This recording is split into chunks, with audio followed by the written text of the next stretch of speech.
ఈ రోజున అపహాస్యం చేస్తూ ఉన్నారు. దేవుడన్నా, దేవుని వాక్యమన్నా, మందిరమన్నా, పరిచర్య అన్నా భయము లేదు. అపహాస్యం ఎక్కువైపోయింది. మొన్నటి దినాన ఒక ఆమె ఫోన్లో మాట్లాడుతుంది.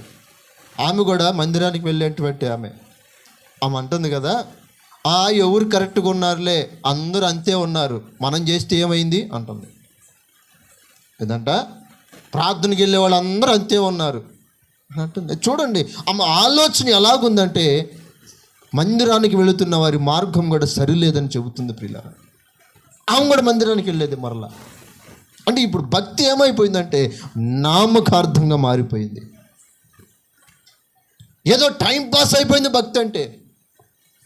మందిరం అంటేనే టైం పాస్ అయిపోయింది. దేవుడు అంటేనే లెక్క లేకుండా అయిపోయింది. సేవకుడు అంటేనే లెక్క లేకుండా మారిపోయింది.